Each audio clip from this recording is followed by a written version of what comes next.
चलो कोई नहीं। कोई बात नहीं, आप उसमें है पीछे। मुझे लगता है कि पवार वंश के इतिहास पर, हम उत्तराखंड इतिहास पर काम कर रहे हैं और हम भवानी प्रताप सिंह जी से रूबरू हो रहे हैं। तो पवार वंश के इतिहास पर तो बहुत सारी बातें हुई, और जिस वीडियो को आप विद्यार्थी जब इसको देखेंगे तो उत्तराखंड के इतिहास को आप अच्छे से अंडरलाइन कर सकते हैं।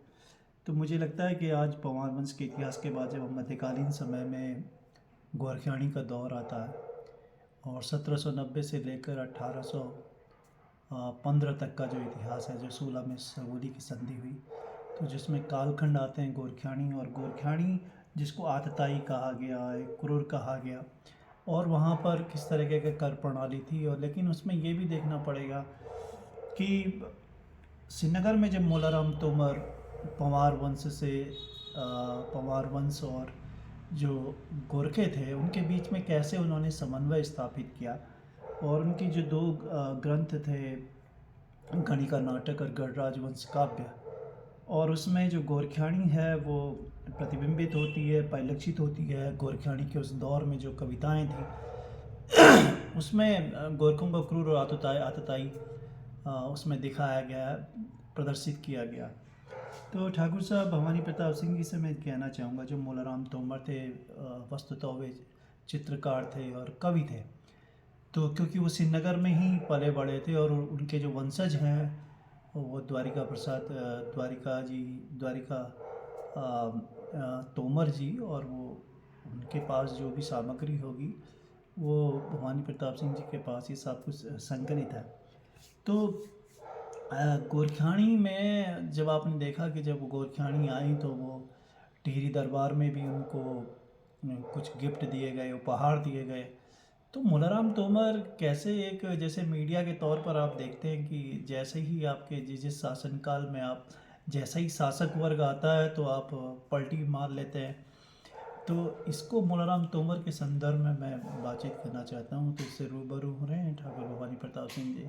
जी विजय जी, जैसे मोलाराम तोमर, जैसे हम उनकी आज की तारीख में जो हम देखते हैं कि जो हमारे पास कलेक्शन भी है, पेंटिंग्स है, तो उन पेंटिंग्स की भी एक विशेषता है जो उसे गढ़वाल पेंटिंग्स में देखने को मिलती है कि एक कविता का स्वरूप भी उन्होंने पेंटिंग्स के साथ जोड़ा, और उसमें कविताएं भी लिखी।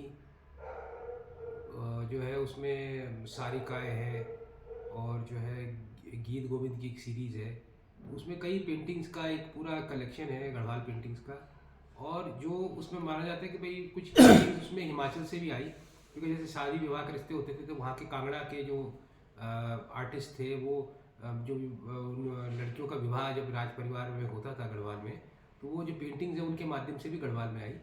और मौलाराम जी का ये है कि वो एक गढ़वाल की शैली को उन्होंने एक अलग स्वरूप दिया, और एक श्रीनगरी शैली उन्होंने डेवलप करी पेंटिंग की। उसके बाद जब गोरखाली हुई तो एक मौका परस्ती, मैं नहीं कहूँगा एक आर्टिस्ट के साथ, क्योंकि एक आर्टिस्ट जो है कोई युद्ध में कोई हथियार तो नहीं उठाता, पर कविता स्वरूप जो है वो लिखता है।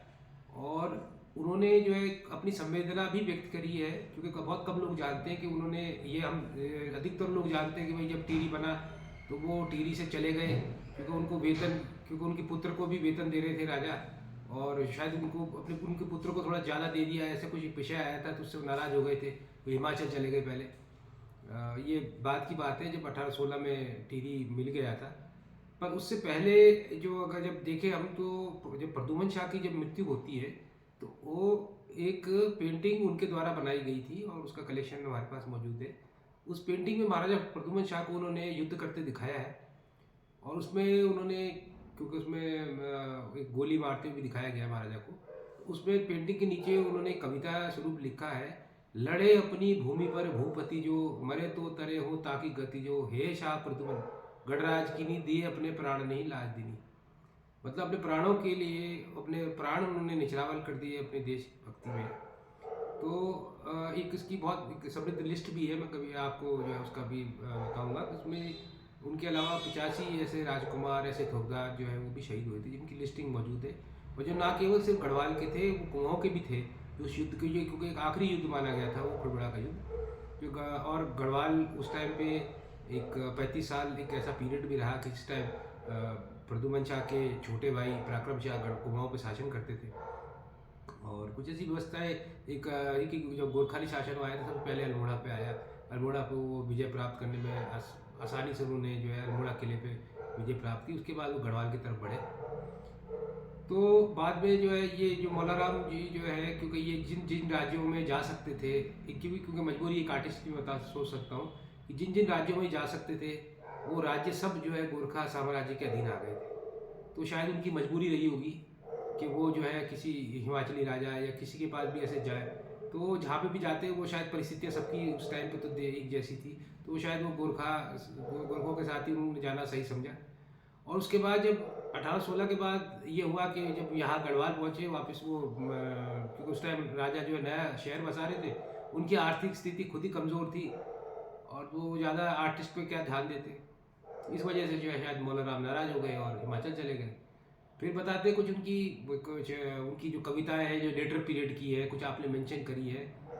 तो जैसे गणिका नाटक है उसमें हम कुछ ऐसी फुअड कविताएं भी देखते हैं जिसमें मतलब जो है उन्होंने अपने आप को, मैं इसमें तो नहीं कहना चाहूँगा उस चीज़ को, तो कुछ ऐसी कविताएं हैं जो हमें लगता है कि इनकी मानसिक मतलब स्थिति जो है वो उस टाइम पे जो है शायद विरोधास्पद हो गई है और ऐसी रचनाएं ये लिख रहे हैं। तो ये अध्ययन का विषय है, तो मैं उन पर ज़्यादा नहीं टिप्पणी करूँगा, पर यह कि आगामी कुछ उसमें जो है हम लोग और उसमें जोड़ पाएंगे इस सब्जेक्ट के विषय में। जी मुझे धन्यवाद। लगता है गोरखियानी के दौर में जो दो व्यक्ति थे जो समकालिक थे, जिसमें गुमानी पंत और मौलाराम तोमर, और उन्हीं की कविताओं में और पेंटिंग में और जो भी उनके कवि थे उसमें गोरखियानी चित्रित होती है। तो इस पर आपने बातचीत रखी। आज जो दूसरा जो सवाल है कि ये जो रणीहाट है और मलेथा, खासतौर पे माधव सिंह भंडारी का जो इतिहास है, मलेथा की कूल किसी देवरानी साहब ने वो काव्य बनाया था जिसको वीरगाथा प्रकाशन से वो संपादक किया श्री प्रसाद डबराल जी ने। तो जो मलेथा की कूल थी